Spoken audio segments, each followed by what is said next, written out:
history of the sport. Heysel would change forever the face of English football. It still troubles me when the name Heysel comes up and tears flow.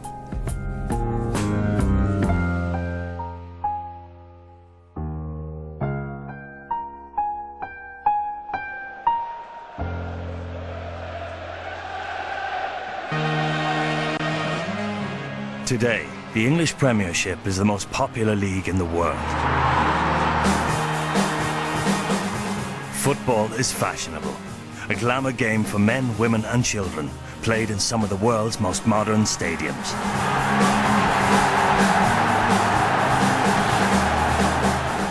It's a money-spinning cellar played by some of the greatest and wealthiest international stars.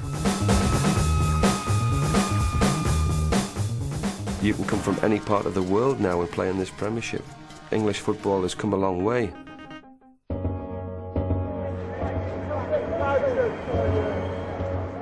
Things used to be different. In the late 1970s and early 80s, English football was in crisis. The game was played in decrepit stadiums, with the fans exposed on windswept terraces, and it was regularly followed by men with little interest in the finer points of the beautiful game.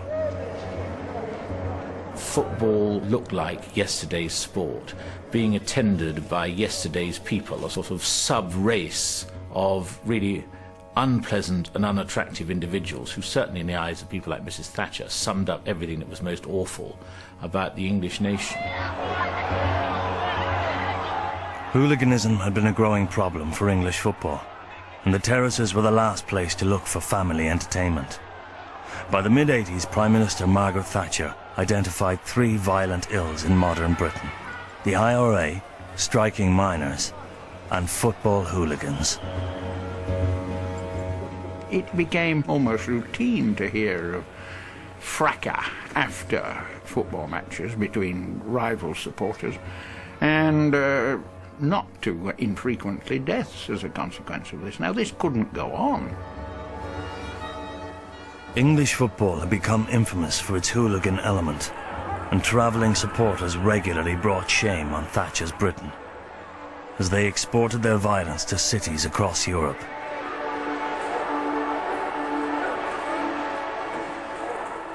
This was something that focused in international sense that Britain were, we British were pretty awful people. We were washed up as a country, and instead of going out and creating an empire, we were just looking for a fight, having got kettled up in any bar that was stupid enough to serve us.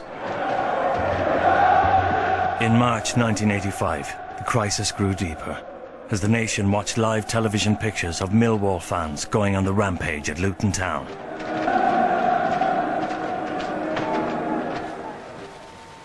The sense of football as a doomed sport grew even stronger. Just 8 weeks later, as an old wooden stand at Bradford City caught fire, and 56 fans lost their lives. The Prime Minister walked into the stadium this morning. Suddenly, the full horror of the Holocaust came home. There was a greed for taking all the money that they could, and no investment in taking care of the game.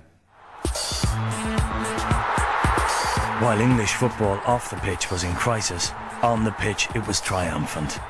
English teams dominated Europe, and by 1985 had won the European Cup 7 times in 8 seasons. Most successful of all were Liverpool, 4 times the European champions since 1977.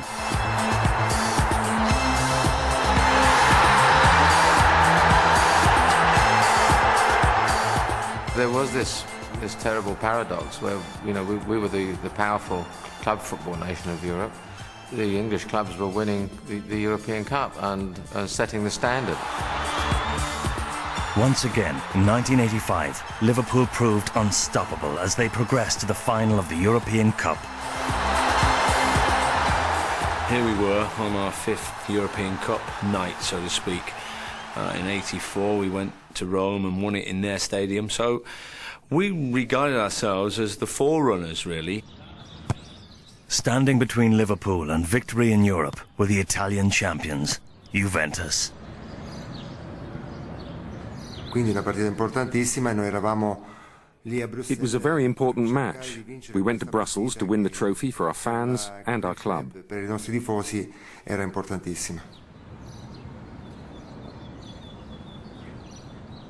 Juventus, you know, one of the biggest teams in Europe.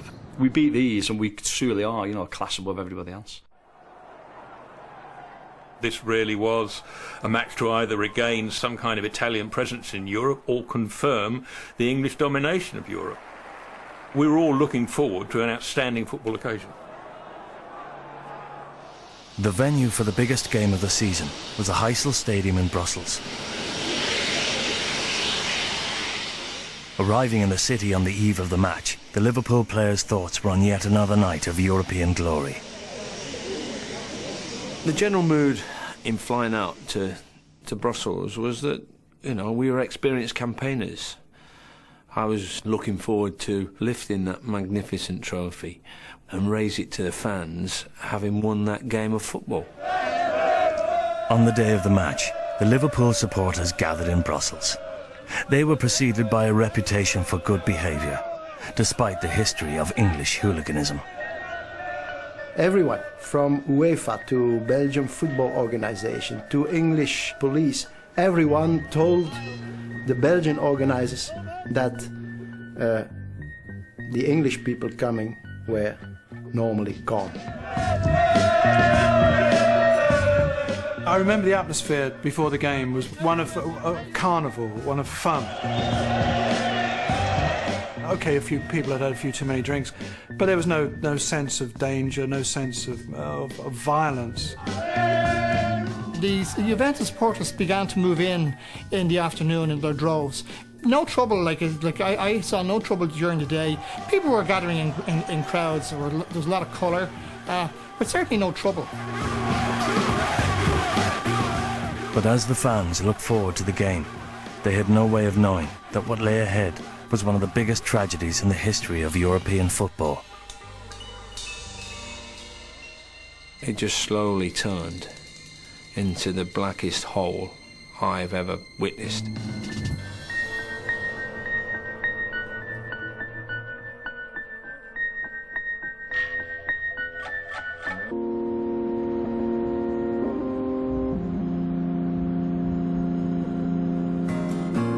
As kick-off for the European Cup final between Liverpool and Juventus approached, fans and players made their way to the Heysel Stadium on the outskirts of Brussels. But as the venue for the biggest game of the season, it was not what they expected. I noticed during our drive to the stadium, and I was aware, I think, of how it looked quite dilapidated. The thing that struck me about the Heysel Stadium when I walked in was how old-fashioned it was. Higgledy-piggledy, I suppose, is the design. You know, it's just an old stadium, like a lot of them were, that wasn't suitable for maybe modern football, modern crowds. Tickets for sections X and Y in the stadium had been sold to Liverpool supporters. Next to them, section Z was designated for neutral spectators, to avoid rival fans standing side by side. But it was apparent that this plan was not working out. By looking at the touts of what they were selling and listening to what they were selling, it was obvious that they had the majority of these tickets and they were getting sold to Italian supporters. Two Italians who had tickets for section Z were Giuseppe Spalori and his 14-year-old son Giuseppe Jr. Siamo messi in fila per entrare nello stadio e dopo un po'. We queued up. Then we entered the stadium and found somewhere to stand. Seduti nei nostri posti. Also in section Z, with his son Roberto and two nephews, was Otello Laurentini, a Juventus supporter shocked at the conditions of the Heysel Stadium. Una partita di Coppa Campioni fra due squadre. A European Cup final between Liverpool and Juventus, held in a stadium that was falling apart. I'd never seen anything like it.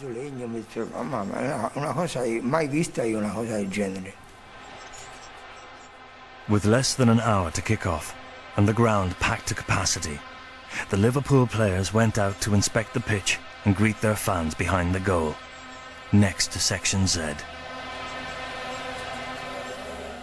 we were signing autographs, and we got to a part where this fence, this wired fence was there, and they had one or two of the local police that were there as well, up and down.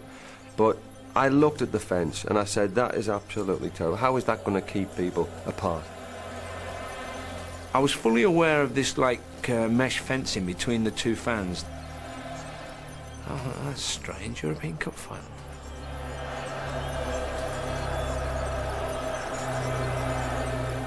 I suppose when you get two lots of supporters standing side by side and all you have is this chicken wire between them, you know, and there's flags being poked in and out through the chicken wire, I think it's only a matter of time before something happens.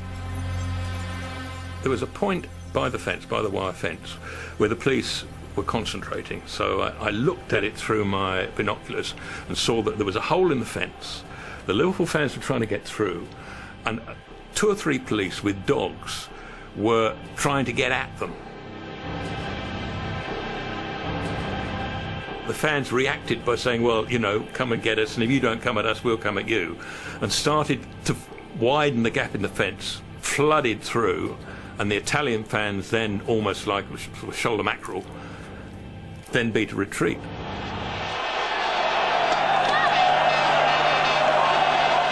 With most of the hardcore Juventus fans at the other end of the stadium, those in Section Z were largely ordinary men, women and children. Faced with the charging Liverpool supporters, they had little option but to turn and run.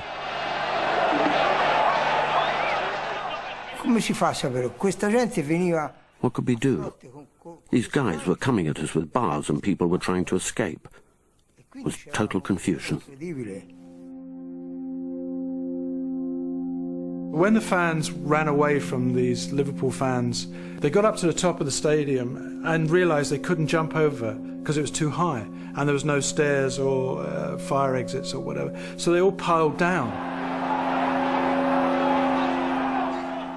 But still, there was no escape, as fans were pressed against a wall at the end of the terrace.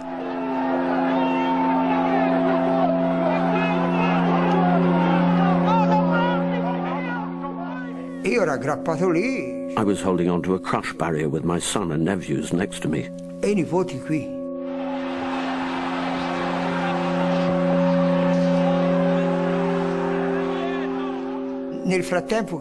And I looked around, and my son was gone.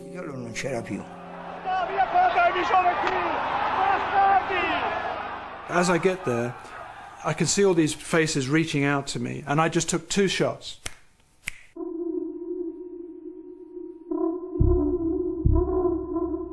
And these poor guys are just bloated, arms outstretched, mouths open, you know, gasping for air, and then all these hands reaching for them. And sadly, there was pictures everywhere. You know, you didn't have to try very hard to cover it.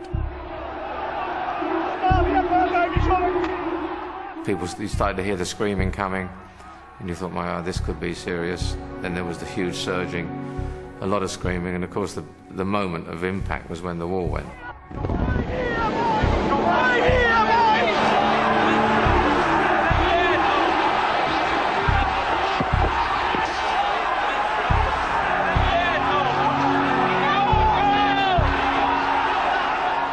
We were in the changing rooms, and next minute we hear is an almighty crash.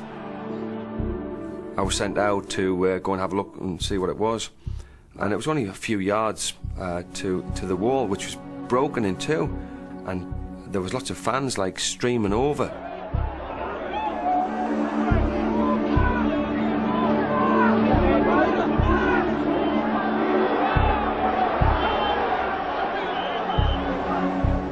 It was a shock to me, being there, to seeing what was going on and witnessing it, and then I have to go back in, and what do I say to the lads, to the team? People were aware that a wall had gone down after a while in the dressing room. Bearing in mind, Joe Fagan's already had his team talk. He tried to keep us focused, but it was difficult with bodies being taken away.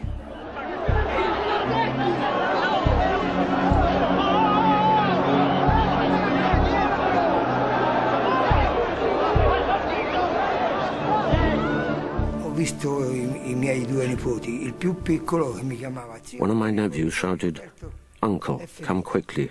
Roberto is injured." He was lying on the ground. La prima cosa che ho fatto, ho sentito. I put my head to his chest and could feel his heart beating. Ho appoggiato la mia testa così per ascoltare.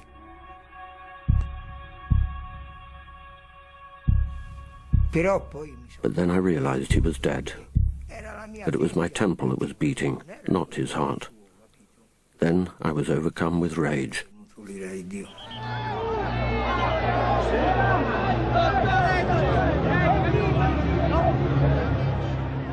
By now, the death toll was rising, and a television audience of over 1 billion people watched in horror as one of football's most shocking tragedies unfolded.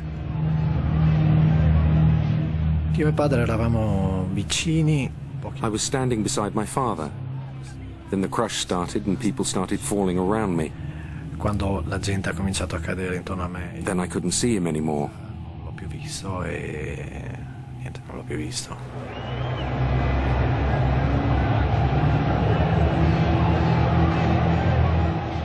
Io sono rimasto sotto. I became trapped under other people. I don't know how long for. Una certa quantità di tempo. In ogni caso mi sono trovato improvvisamente senza. But suddenly I got free and rolled down on top of the pile of bodies. Sul mucchio di gente che si era creato. Ho camminato gli ultimi passi. I walked the last bit over the bodies. At least I didn't have any shoes on, but it's not something I'm proud of. Sì, non è una cosa di cui vado particolarmente fiero.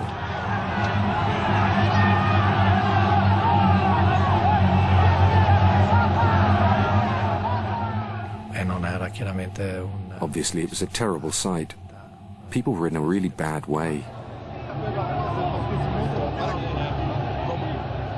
I just remember this fear and panic and the Italian energy, you know, the noise.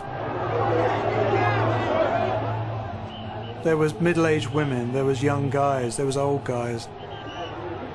One particular picture I remember was of a poor 50-year-old woman, you know, with a nice dress on, sort of lying there holding a flag, and this ambulance guy staring up at me with, he didn't know what to do.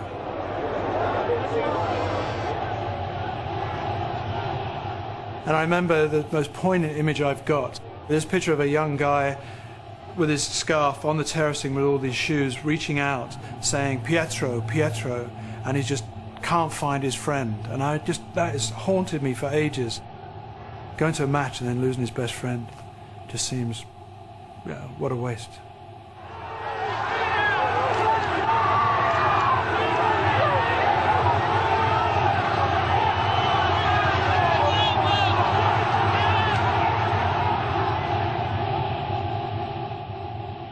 Some people were stunned and staring at it, almost in shock and almost paralyzed in disbelief.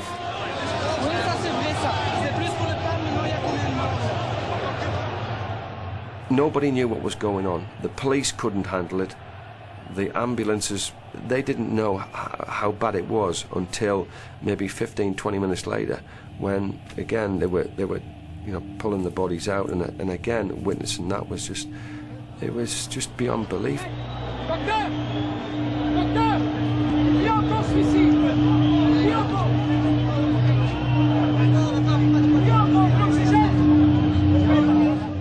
You could see where the lack of organisation was. You know, you could see that these stewards had never dealt with anything like this before, and the police, they were supposed to be riot police, had never dealt with anything on this kind of scale, and they really didn't know what to do.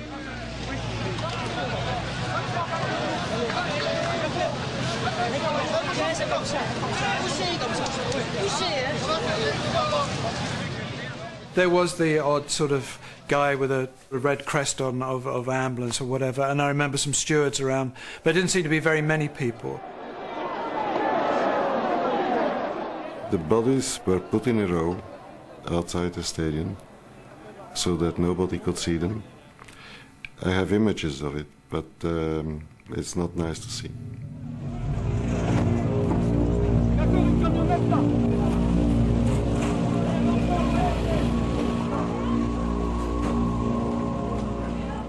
ambulanze lì.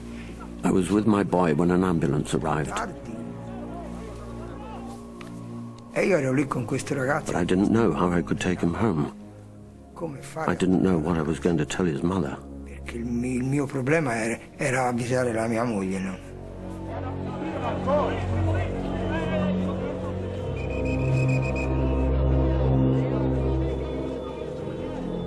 Sono stato imbarcato in questa ambulanza. They took me to hospital in an ambulance. Un ospedale lì a Bruxelles.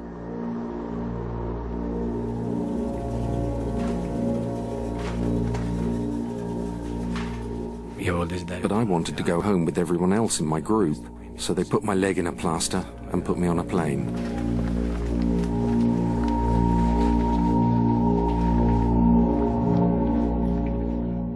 E sono ritornato. And when I got home, my mother told me that my father was dead. Che mio papà era morto.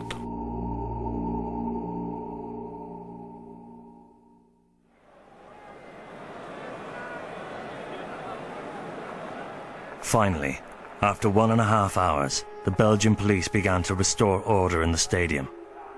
And with bodies still lying in the car park outside, the players would soon be told to prepare for a game of football. A lot of people had died, you know, in that particular corner, and we just thought to ourselves, is a game more important? I don't think so.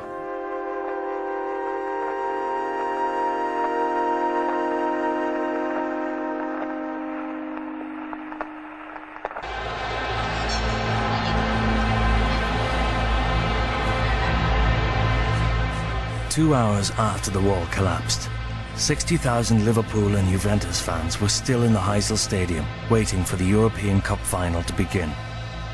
But in the changing rooms, the players still did not know if they would be sent out for a game of football. We just didn't know what to do with ourselves. It's just so difficult. The dressing room becomes a morgue.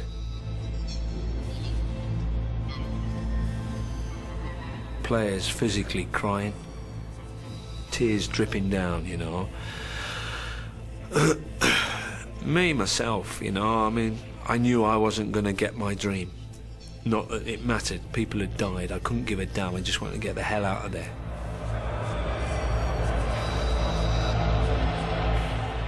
With violence breaking out in different parts of the stadium, the Liverpool and Juventus captains were told to address their fans and appeal for calm.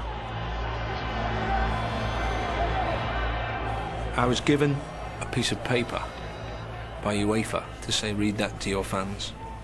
I took one look, read through it, and threw it back at them. I felt it's better coming from the heart, and I can't remember to this day what I said, but I appealed to the fans, because I was led to believe in going to announce it that there's going to be a product. In other words, there's going to be a football game here.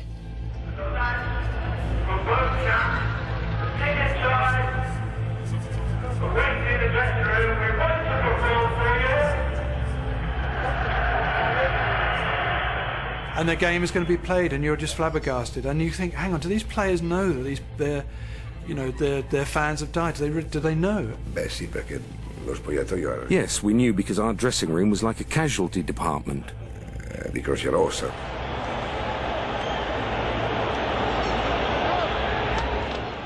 The Belgian authorities feared trouble if angry and frustrated fans were released onto the streets. Eventually, they made the decision that the match would be played. They came with the instruction to play, and as a good pro does, as a good captain does, once you've been instructed by UEFA, for my club, I'll walk the plank, and I'll be the leader. Not that I'll be that much of a leader, because my thoughts are off the park and not on it. Many fans were still unaware that people had died in the crush. The crowd welcomed the players onto the pitch, but this was a meaningless game of football. As you're walking out on the pitch, you can't help but notice the wall that's down. You can't help but notice that, you know, like the stretcher, the ambulance that was still there. Looking back on it, knowing that 39 people were lying just outside the stadium while we played a game of football.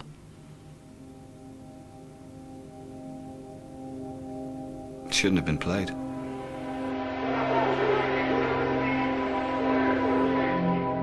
It was all over by the shouting, even tossing a coin. Heads, tails, let them have choice.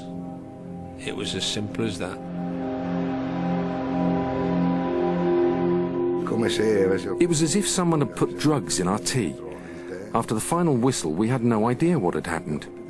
It was like being in a trance.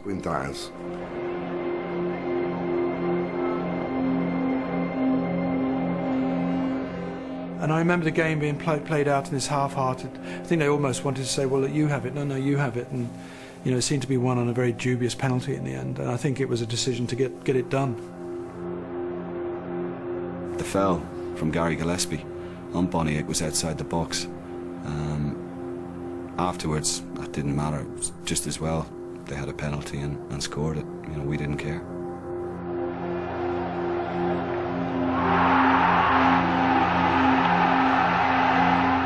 I just remember the incident with Ronnie Whelan being brought down in a very similar manner, and the referee saying no penalty, there's no way we're going to 1-1.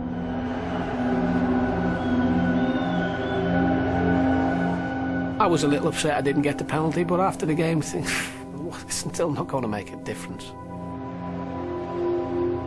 And then you just feel empty. We've played a game for nothing. People have lost their lives. Why? What's it all about? Why? I think that was the main question on all the players' lips after that. Why?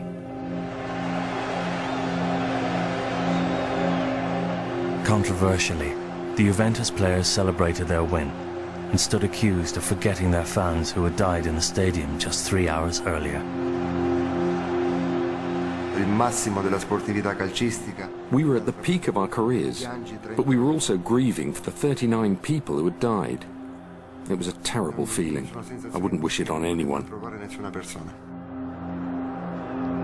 Before leaving the stadium, the Liverpool players returned to the terraces of Section Z, where the 39 fans had lost their lives. It just looked as if carnage had taken place, which of course it did. I remember a handbag lying there, items of clothing, and then it really began to hit us as to what happened. You could see where the wall was down. Shoes, bits of clothing, debris.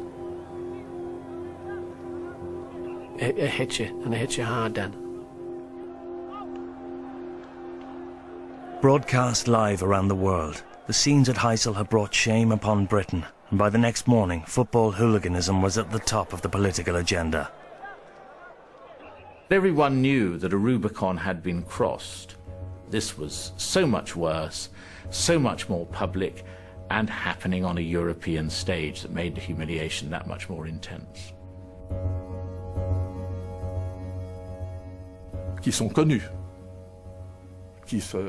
They come here, they get drunk, and then directly or indirectly they kill 40 Italians. I think I would be embarrassed if I was English.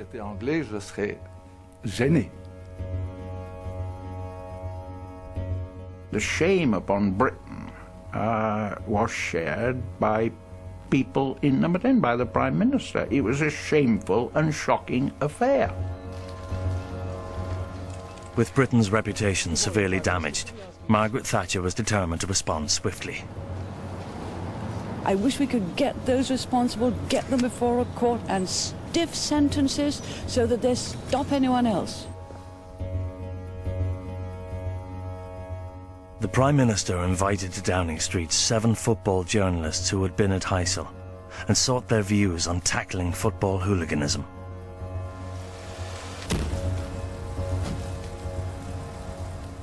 The fact that they were obviously immediately drawing in people to deal with it, this was up front, this had gone to the very top of the agenda. It was almost like on the level of, here is a national emergency, and it's going to have to be dealt with. Well, I think that was part of canvassing information and opinion. If you are faced with this situation, then you want to talk to people who were there and saw what happened. she came in distressed and pretty upset about what had happened. The Prime Minister will say... We raised the fact that football was in peril.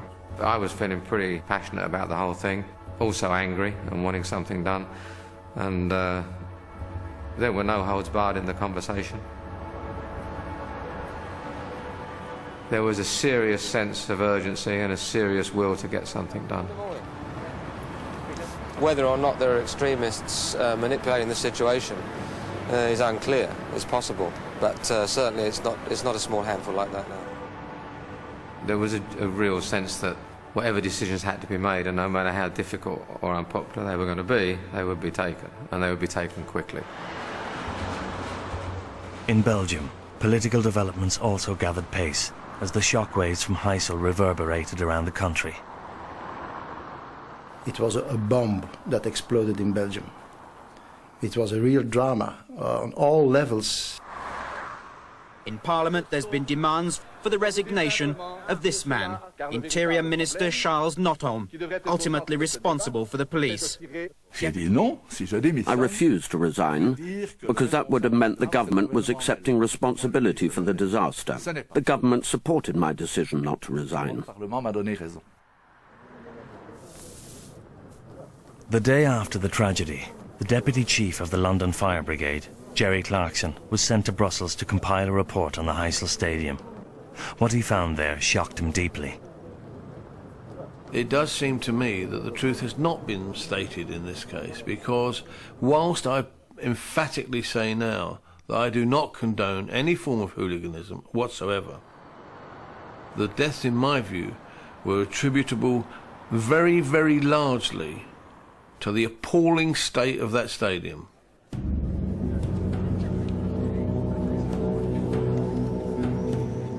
The stadium was unfit to hold that football match.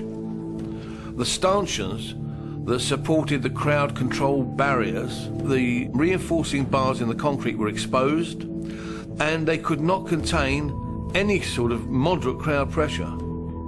The wall that collapsed and killed a good many people, the piers of that wall were built the wrong way round. They could not sustain the crowd.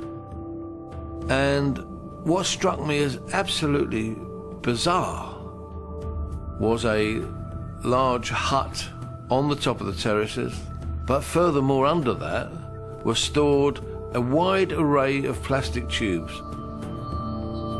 The length of them and the size of them and the weight of them were absolutely ideal as a weapon. You can imagine a 3 foot to 4 foot long plastic tube.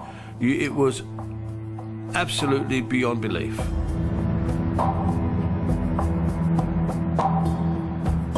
With that knowledge that we have now, and you look at the stadium in '85, of course, it's a death trap. Why was a dilapidated athletic stadium chosen for the biggest night in European football? On his return to London, Jerry Clarkson discovered there was little interest in what he had to say about Heysel Stadium. His detailed report was filed away and forgotten.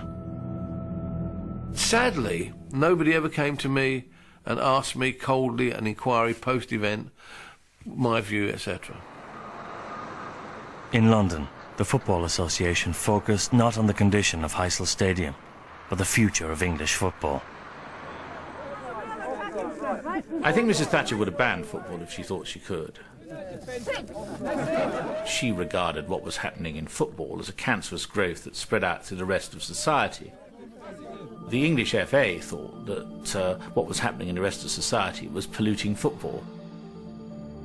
There was a famous incident which has never faded from the memories of those who heard it, when Ted Croker, the then Secretary of the FA, was prepared to voice the feelings that I think a lot of his colleagues had, but they never expressed in her presence, that football was the victim of wider trends in society, when he said, "Prime Minister, we want you to take your hooligans out of our game." I mean, I thought she was going to kill him. 2 days after the Heysel tragedy, Thatcher summoned to Downing Street Bert Millichip and Ted Croker, the chairman and secretary of the FA. But their response to events in Brussels did not impress. the football authorities themselves got a very sorry figure. It wasn't their problem. This was society's problem. They abandoned, in effect, all responsibility for this.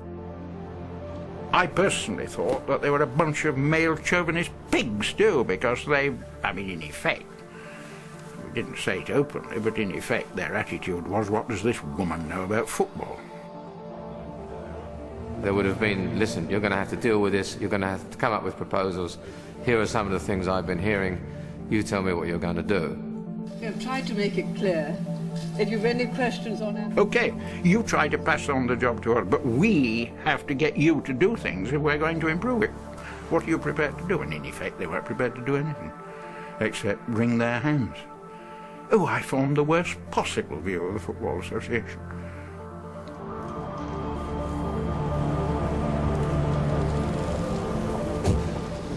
While the FA was under pressure from the Prime Minister, the Belgian government was setting up an inquiry.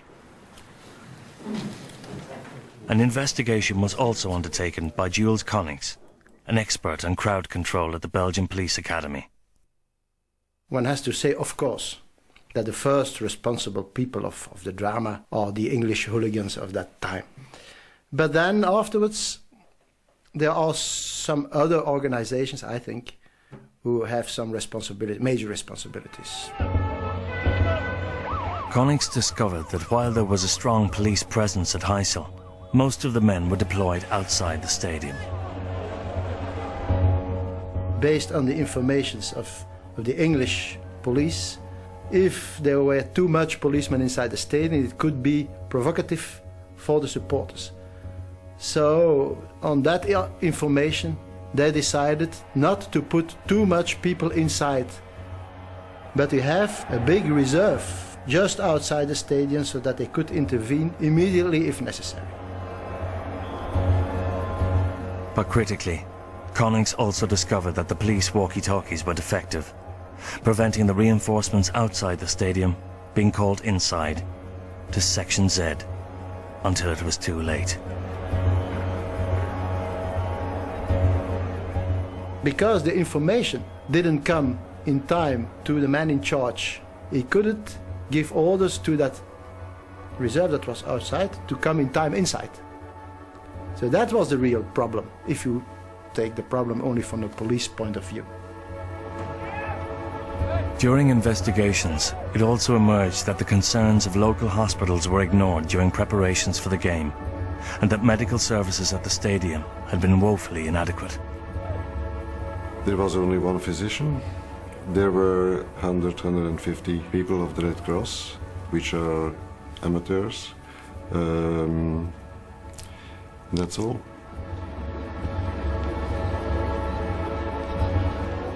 I think maybe 10 persons could have been saved if medical teams were present, for sure, and if there was a coordination between the different disciplines. Undeterred by evidence of the failings of the Belgian authorities, Margaret Thatcher was about to take a dramatic step that would radically alter the future of English football.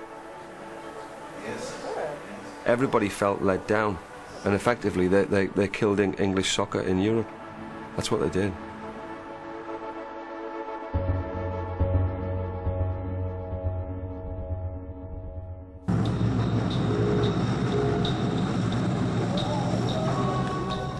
Two days after the Heysel Stadium disaster, England's shame continued as the bodies of the Italian victims were brought home from Brussels.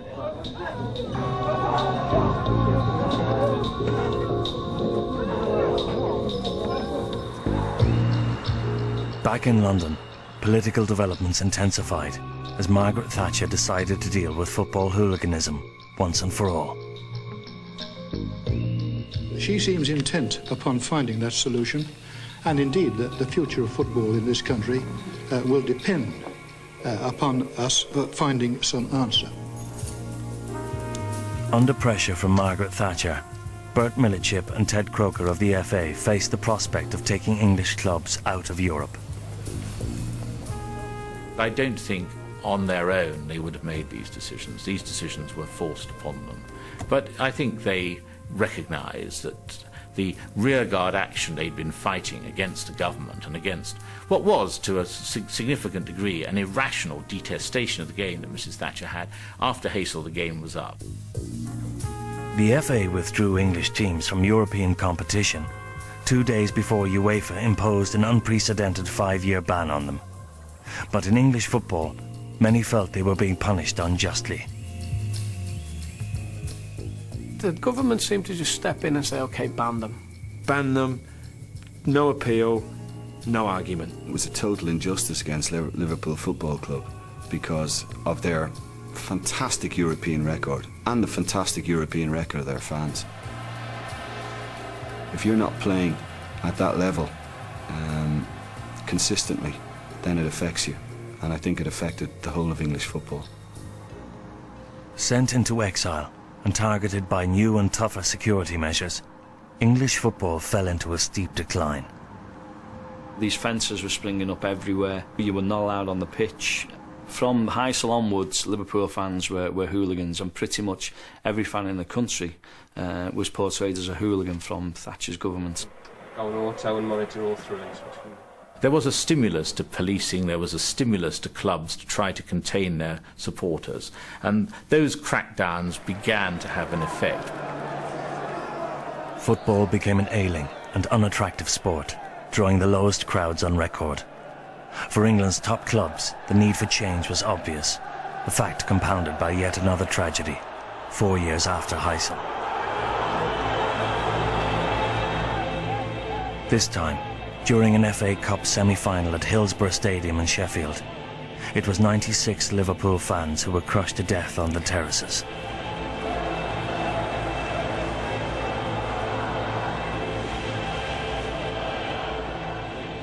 It was almost uncanny that another disaster should happen, that the Liverpool fans themselves should then be the ones who would suffer. There was something weird about that.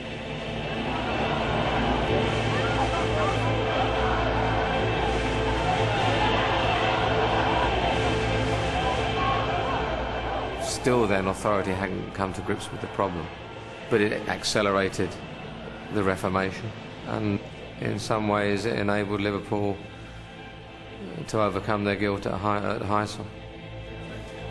The same week as the Hillsborough disaster, 14 Liverpool supporters were found guilty in a Belgian court of committing violent acts at Heysel, but having already spent time in jail, many were free to go home.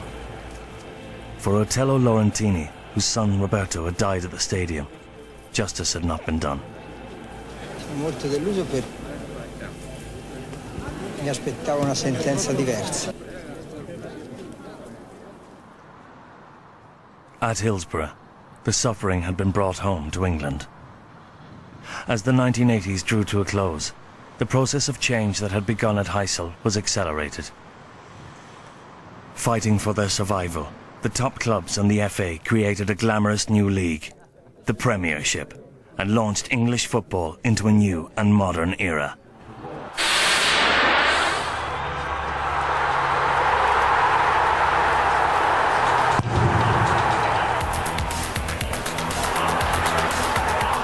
Fueled by revenue from satellite television, the Premiership was still football, but football repackaged as exciting family entertainment.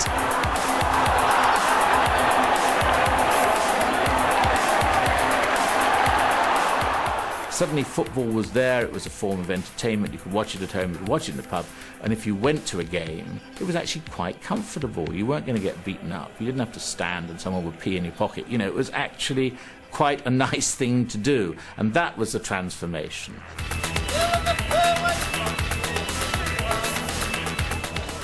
I think the methods used in policing now are far superior, right across Europe, and probably all as a result of what happened in '85.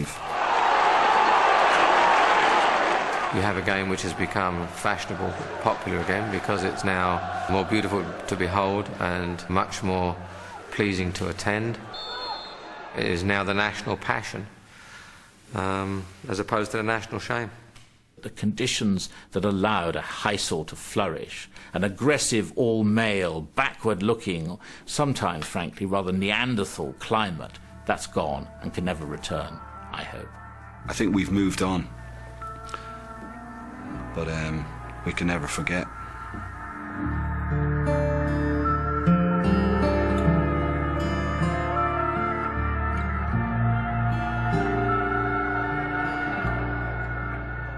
You still see the wall down, you still see the people hanging over the walls and things like that.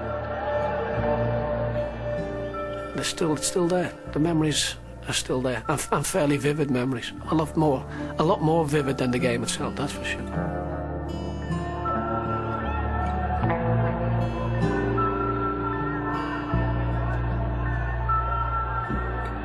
I just wish on the night we should have cleared that stadium, remembered the dead and gone home. I am gutted that those people died on that night. Of course I am. Gutted. English football may have moved on since Heysel, but for relatives of those who died at the stadium, moving on is a wish they are still denied. It's not just the tragedy of my son, or other people's sons. It's what came afterwards for the families.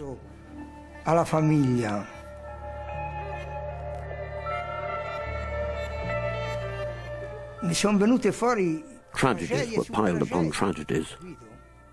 People turned to drugs or had problems at work. There were so many tragedies. So many. Tante tragedie, tante.